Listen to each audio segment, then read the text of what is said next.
Hello friends, मैं गौरव सिंह आप सभी का एक बार फिर से स्वागत करता हूं हमारे और आपके इस प्यारे चैनल फिजिक्स एडमिनिस्ट्रेटर पर। दोस्तों, अभी तक की क्लासेस में हमने पढ़ा कि लेंसेज क्या होते हैं और उनमें कौन कौन सी टर्मिनोलॉजी है, कौन कौन से वो डेफिनेशन हैं जो हमें याद रखनी है, जो एग्जाम पॉइंट ऑफ व्यू से नेसेसरी होती हैं या इम्पोर्टेंट हैं। आज बच्चों हमारा नया टॉपिक है, उसमें हम पढ़ेंगे कि कॉन्वेक्स लेंस के थ्रू जो इमेजेस बनती हैं उनके लिए क्या क्या रूल्स हैं और कौन कौन सी कंडीशंस हैं जहाँ पर कॉन्वेक्स लेंस से इमेज हम बनाएंगे। तो बच्चों को रूल्स की बात करें हम कैसे हम कॉन्वेक्स लेंस से इमेज बनाएंगे, तो रूल्स की बात करते हैं बच्चों। हमारा पहला रूल ये है, वो हमसे ये कहता है कि अगर कोई लाइट रे प्रिंसिपल एक्सिस के पैरेलल आती है तो वो रिफ्लेक्शन के बाद फोकस से होती हुई जाती है। पैरेलल आएगी तो कौन से आएगी? फोकस से होती हुई जाएगी। फर्स्ट रूल क्या बच्चों हमारा। सेकंड रूल बच्चों जो है वो हमारा है कि अगर कोई लाइट रे इस फोकस से होती हुई जाती है, मैंने आपको इसका फोकस, दो फोकस होते हैं, एक फोकस इस तरफ और एक फोकस इस तरफ। अगर मैं इसको F1 बोलूंगा तो इसको मैं F2 बोलूंगा और इसको यहाँ पर मैं सेंटर ऑफ कर्वेचर C1 मान लूं इस वाले का, तो इसका सेंटर ऑफ कर्वेचर यहाँ C2 होगा। ठीक है, तो F2 C2, F1 C2, F1 C1 और F2 C2। दूसरा रूल ये कहता है कि अगर कोई लाइट रे इसके फोकस से जाए तो वो हमेशा, जैसे मान लीजिए लाइट इसके फोकस से गई तो वो रिफ्लेक्शन के बाद इसके पैरेलल हो जाएगी। सेम रूल है, जो लाइट इसके पैरेलल होगी वो रिफ्लेक्शन के बाद फोकस से निकलेगी और जो फोकस से जाएगी वो रिफ्लेक्शन के बाद इसके पैरेलल हो जाएगी। ये हमारा रूल नंबर 2। और थर्ड रूल हमसे क्या कहता है बच्चों कि अगर कोई लाइट रे इसके ऑप्टिकल सेंटर से पास होती है, कहां से पास होती है बच्चों? इसके ऑप्टिकल सेंटर से पास होती है, तो वो लाइट रे बिना किसी डिस्ट्रैक्शन के उसी रास्ते पर सिंपली ट्रेवल कर जाएगा। तो ये बेसिकली 3 रूल्स हैं जिनकी मदद से हम इमेज फॉर्मेशन करेंगे कॉन्वेक्स लेंस के द्वारा। आप चाहो तो इसको लैंग्वेज में क्या लिखेंगे? फर्स्ट रूल में लिखेंगे the rays which are coming parallel to principal axis passes through focus after refraction। ठीक है, the rays which are coming parallel to principal axis passes through focus after refraction। ये line लिखनी है आपको। Second rule के सामने figure बनाएंगे और वहां पर क्या लिखेंगे? rays which are passing through focus become parallel after refraction। rays which are coming from focus become parallel after refraction। और थर्ड रूल में लिखेंगे the rays which are passing through the optical center will not get distracted from its path। the rays which are coming parallel to principal axis, the rays which are coming towards optical center या passing through optical center will not get distracted। rays which are passing through optical center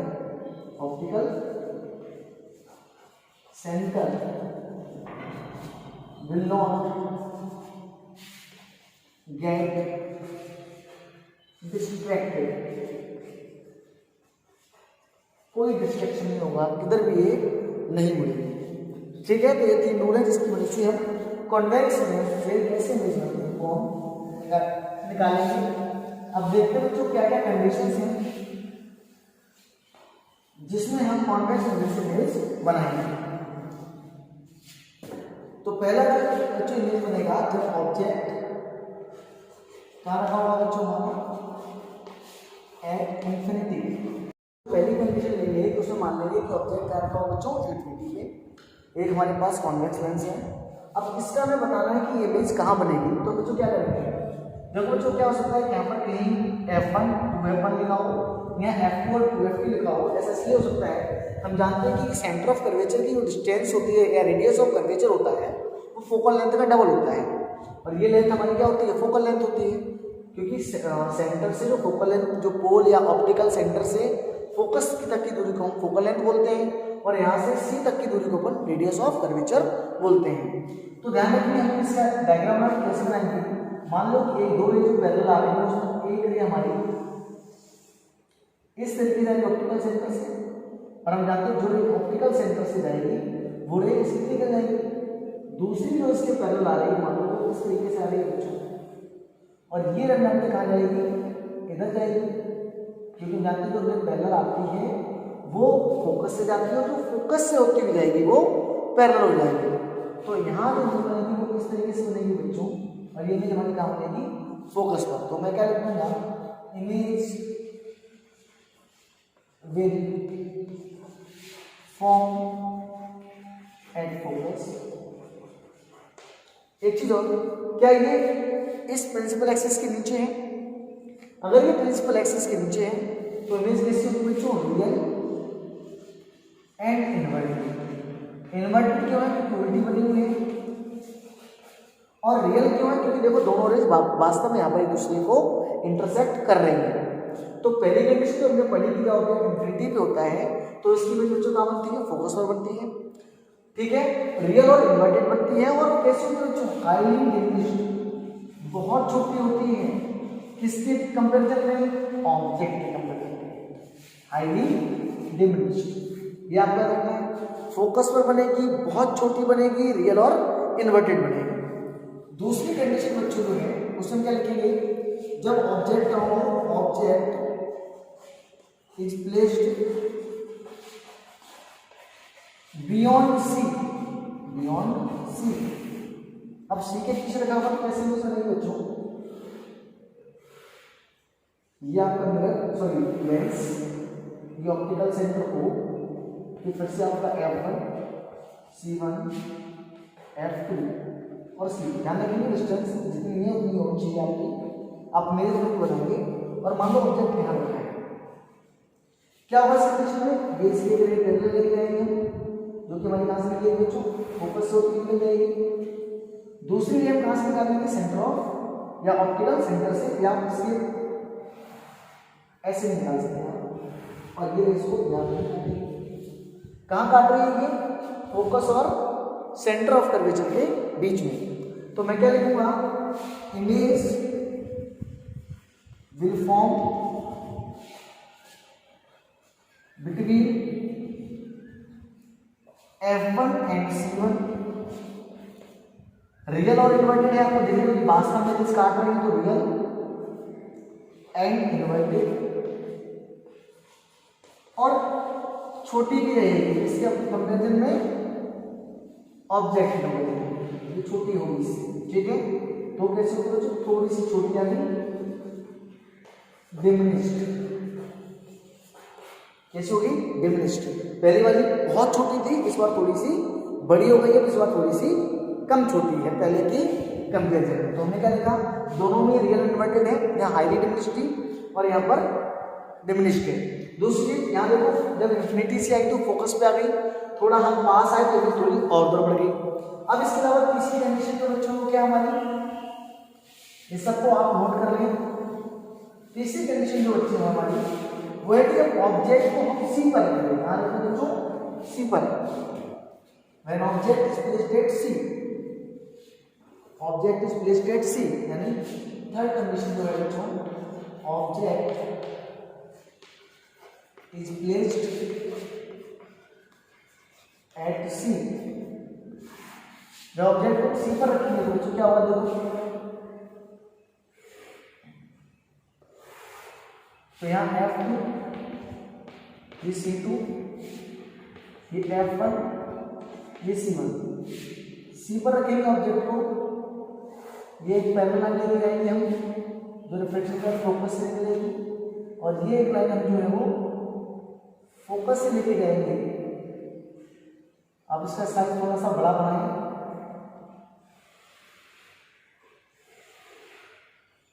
ठीक है, तो जो focus से लेके जाएंगे वो कहाँ से आएगी बच्चों, सेंटर ऑफ कर्वेचर। सो इसके जस्ट नीचे ये इमेज बनेगी यहाँ से नीचे। अब इस कंडीशन में क्या होगा बच्चों, image will form eight C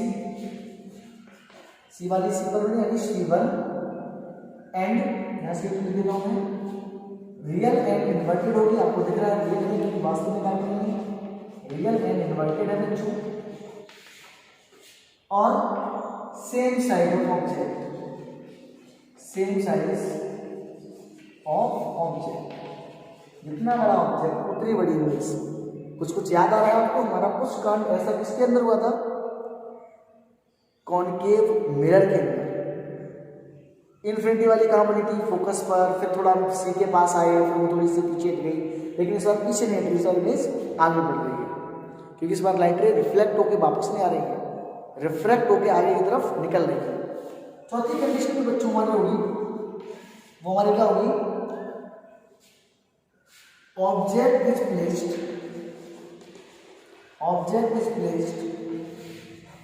between C2 and F2 यानी सेंटर ऑफ कर्वेचर इसके बीच में, तो इसका फिगर हम ऐसे बना देंगे। अब थोड़ा बड़ा साइज बनाएंगे नोटबुक में ताकि इमेज प्रॉपर तरीके से पाए। F1 C1 F2 या C2 हम रखेंगे यहाँ इन दोनों के बीच में, ये पैरेलल पासिंग थ्रू फोकस, और इसको हम इस तरीके से करते हैं ऑप्टिकल सेंटर से सीधी निकल जाएगी और इसकी इमेज काम नहीं बच्चों यहाँ बियॉन्ड सी, और साइज थोड़ी बड़ी हो जाएगी तो हम लिखेंगे, इसको ध्यान रखिएगा क्योंकि यहाँ से निकालेंगे, ठीक है। तो हम लिखेंगे image will form beyond C1 real and inverted और कॉमा मैग्नीफाइड, थोड़ी सी बड़ी हो गई है, देखो जैसे जैसे आगे बढ़ते आ रहे हैं वैसे वैसे इमेज बड़ी होती आ रही है। तो इस बार भी कैसी है, रियल इन्वर्टेड है, बड़ी हो रही है थोड़ी सी और बियॉन्ड सी चली गई है। चौथी कंडीशन देखेंगे, ये चौथी होगी, सॉरी पांचवी कंडीशन देखेंगे। पांचवी कंडीशन के बच्चों को मिलेगी, क्या मिलेगी, ऑब्जेक्ट कहां रहेगा, फोकस पर। तो पांचवी कंडीशन में object is placed at focus and F2, ये रहा F2 F1 और दिस इज C1, ठीक है। थोड़ा सा डार्क, मैं थोड़ा सा अच्छा चौक यूज करता हूँ इसके लिए। दिस इज F1 C1 और ये हमारा F2। अब ऑब्जेक्ट को मैं क्या रखूंगा, यहाँ पर जो रे पैरेलल जाएगी वो रिफ्लेक्शन के बाद फोकस से, और जो ऑप्टिकल सेंटर से जाएगी वो सीधी उसी रास्ते पर। तो इस बार दोनों रे जो होंगी वो पैरेलल हो जाएंगी, कैसे जाएगी, पैरेलल हो जाएंगी। इस कंडीशन में एक दूसरे को कभी इंटरसेक्ट नहीं करेंगी, और पैरेलल कहाँ इंटरसेक्ट करती हैं, ऐसा काम मानते हैं हम इन्फिनिटी पे जाके करेंगे। तो हम लिखेंगे image will form at infinity comma highly magnified, बहुत बड़ी होगी, हाईली मैग्नीफाइड, हाईली क्यों, सोचो कितना दूर जाके इससे कितनी नीचे बनेगी, तो हाईली मैग्नीफाइड होगी। और बच्चों कैसी होगी, रियल एंड इन्वर्टेड, रियल होगी और इन्वर्टेड होगी। और अंतिम कंडीशन के बच्चों बता इसलिए क्या है, an object is placed between F2 and optical center तो ये रहा हमारा ये मिरर, ये F2 और ये ऑप्टिकल सेंटर, ये F1 और ये C1। कुछ नहीं करना, सिंपल सी बात है, यहाँ ऑब्जेक्ट रखेंगे हम, फिर से एक पैरेलल लेके जाएंगे, वहां से जाएंगे बच्चों F1 से, और एक रे हम लेके जाएंगे ऑप्टिकल सेंटर से। ये दोनों रे कभी भी एक दूसरे को मिलने वाली नहीं, क्योंकि दोनों के बीच की दूरी बढ़ती जाएगी। जब बढ़ेगी तो ऐसा लगेगा कि हम इसको पीछे बढ़ाएंगे, इसको ध्यान रखिएगा, बिल्कुल सीधा इसको पीछे बढ़ाएंगे ऐसे, और इसको भी बढ़ाएंगे ऐसे बढ़ाते जाएंगे, तो ये इमेज यहाँ बनेगी। बिल्कुल आप प्रॉपर थोड़ा सा स्पेस लेके आप नीचे की तरफ बनाएं, ताकि आप प्रॉपर इसको दिखा पाए। तो इस तरीके से इमेज हमारी काम आने बच्चों, same side of the object. इस बार इमेज रियल और इन्वर्टेड नहीं है, इस बार इमेज हमारी वर्चुअल और इरेक्ट है, क्योंकि वास्तव में रेज ने इंटरसेक्शन नहीं किया। तो इन दिस केस इमेज कैसे बनेगी बच्चों, image will form and same side of object, same side of object कैसे होगी बच्चों, वर्चुअल एंड इरेक्ट। और बच्चों कैसे होगी, बड़ी है छोटी, बड़ी होगी यानी magnified. So these are the 6 conditions through which we can obtain the image formations by convex mirror। तो हमने क्या सीखा, जो फोकस से थी, जो इन्फिनिटी पे रखी थी वो फोकस पे बनी, रियल इन्वर्टेड बनी, हाईली डिमिनिश्ड बनी। फिर हम फोकस से थोड़ा आगे आए, और सॉरी इन्फिनिटी से थोड़ा आगे आए, सी के पास, सी वाली थोड़ा आगे बढ़ गई, इधर भी एफ और सी के बीच में साइज थोड़ी बड़ी हो गई। फिर हम सी पर आए तो इमेज भी सी पर पहुंच गई, साइज इक्वल हो गई।